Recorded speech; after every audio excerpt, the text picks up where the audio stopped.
صحابی رسول حضرت تمیم داری رضی اللہ تعالی عنہ بیان کرتے ہیں کہ میں لخم اور جذام قبائل کے 30 آدمیوں کے ساتھ سمندر میں چوبی جہاز پر سوار تھا۔ ایک بڑی موج آئی اور جہاز کو بہا کر لے گئی۔ سمندری طوفان میں ہمارا جہاز 1 مہینے تک ادھر ادھر لڑکتا اور بھٹکتا رہا۔ پھر اس کا رخ ایک جزیرے کی طرف ہو گیا، یہاں تک کہ سورج غروب ہو گیا۔ جزیرے کے قریب پہنچ کر ہم ایک چھوٹی سی کشتی پر سوار ہو گئے۔ پھر جزیرے میں داخل ہوئے، ہم نے وہاں ایک گھنے اور کھردرے بالوں والا چوپایا دیکھا۔ بالوں کے بہتات کی وجہ سے اس کی اگلی اور پچھلی جانب کا کوئی پتہ ہی نہ چلتا تھا۔ لوگوں نے اس سے پوچھا تمہارے لیے بربادی ہو، تم کون ہو؟ وہ کہنے لگا میں جساسہ ہوں۔ پوچھا جساسہ کیا بلا ہے؟ وہ بولا اے قوم ایسا کرو، اس سامنے والے گرجا گھر میں ایک شخص رہتا ہے، اس کے پاس چلے جاؤ، وہ تمہیں بڑے شوق سے ساری بات بتائے گا اور تمہارے بات بھی سنے گا، وہ تمہارے بارے میں جاننے کا بہت مشتاق ہے۔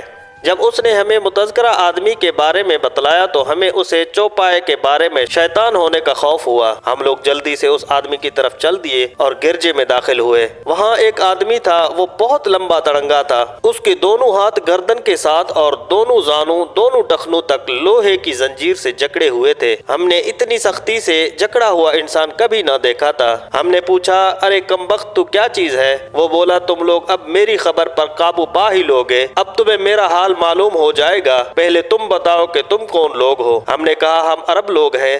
ہم ایک سمندری جہاز میں سوار ہوئے، سمندر کی موجیں ہم سے 1 مہینے تک کھیلتی رہی اور ہم کسی نہ کسی طرح تیرے اس ٹاپو سے آ لگے۔ پھر ہم ایک چھوٹی سی کشتی پر بیٹھ کر ٹاپو میں داخل ہوئے۔ یہاں ہمیں ایک بھاری دم کا بہت گھنے بالوں والا جانور ملا۔ بالوں کی کثرت کی وجہ سے اس کے اگلے اور پچھلے حصے کی شناخت نہیں ہو پا رہی تھی۔ ہم نے پوچھا ارے کمبخت تو کیا بلا ہے؟ وہ بولا میں جساسہ ہوں۔ ہم نے پوچھا یہ جساسہ کیا ہے؟ اس نے جواب دیا تم لوگ اس آدمی کے پاس چلے جاؤ، گرجے کے اندر ہے، وہ تمہاری خبر کا بے حد مشتاق ہے۔ چنانچہ ہم لوگ دوڑتے ہوئے تمہارے پاس آئے اور یہ بھی ڈرتا کہ تو کوئی بھوت پریت نہ ہو۔ زنجیروں میں جکڑے ہوئے آدمی نے پوچھا اچھا تم لوگ مجھے بیسان کے نخلستان کے بارے میں بتاؤ۔ ہم نے کہا تو اس نخلستان کے بارے میں کیا پوچھنا چاہتا ہے؟ وہ بولا میں اس نخلستان کے بارے میں پوچھنا چاہتا ہوں کیا وہ پھلتا پھولتا بھی ہے؟ ہم نے کہا ہاں پھلتا پھولتا ہے، اور اس نے کہا ان قریب وہ نہیں پھلے پھولے گا۔ پھر اس نے کہا مجھے تبرستان کے سمندر کے بارے میں بتاؤ۔ ہم نے کہا اس کے بارے میں تو کیا پوچھنا چاہتا ہے؟ اس نے سوال کیا کیا اس میں پانی ہے؟ ہم نے کہا ہاں اس میں تو بہت زیادہ پانی ہے۔ وہ بولا ان قریب اس کا پانی سوکھ جائے گا۔ پھر اس نے کہا مجھے زار کے چشمے کے متعلق معلومات دو۔ ہم نے کہا تو اس چشمے کے بارے میں کیا جاننا چاہتا ہے؟ کہنے لگا کیا اس میں پانی ہے